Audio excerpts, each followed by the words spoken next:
আসসালামু আলাইকুম রহমতুল্লাহ। হরুফে মোকাত্তাআত।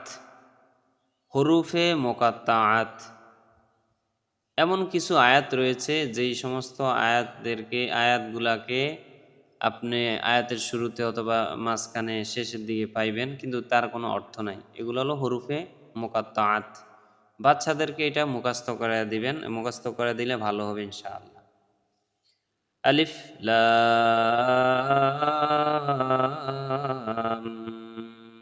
মিম, এইভাবে পড়তে হয় এই হরফগুলা। কেন? উপরে যে মোটা চিহ্ন রয়েছে, মোটার চিহ্নের জায়গায় সাইরা লিপ টানতে হয়। ঠিক আছে? উপরে যে মোটা চিহ্ন রয়েছে, মোটা চিহ্নের জায়গায় সাইরা লিপ টানতে হয়।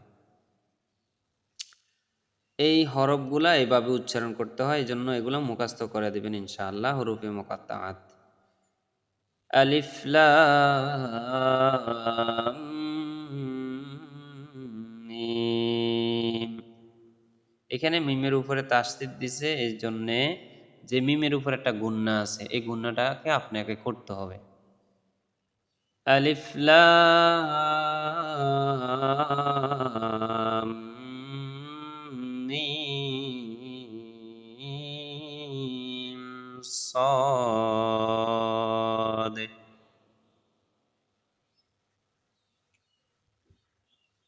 আলিফ লাম রা। আলিফ লাম মিম রা। কাফ হা ইয়া আইন صاد।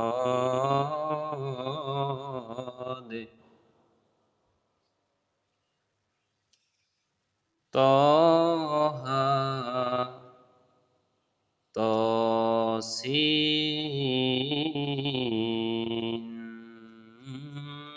ميم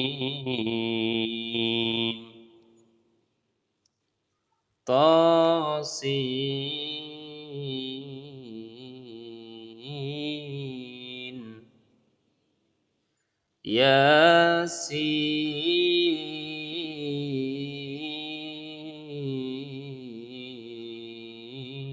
ياسين صاد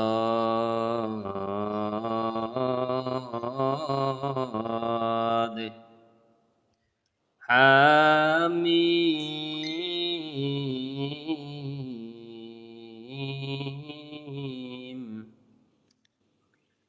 عين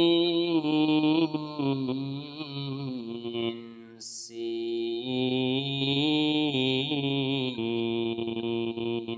قاف قاف নুন। এই শব্দগুলা মুখস্থ করে দিবেন। কেমন? এগুলা কোরআনের ভিতরে রয়েছে, এগুলাকে বলে হরুফে মুকাত্তাআত। এই শব্দগুলা বাচ্চাদেরকে অথবা আপনারা মুরব্বীরা যারা রয়েছেন এগুলা মুখস্থ করে নেবেন, এবং এই হরফগুলা এইভাবে উচ্চারণ করতে হয়। আলিফ লাম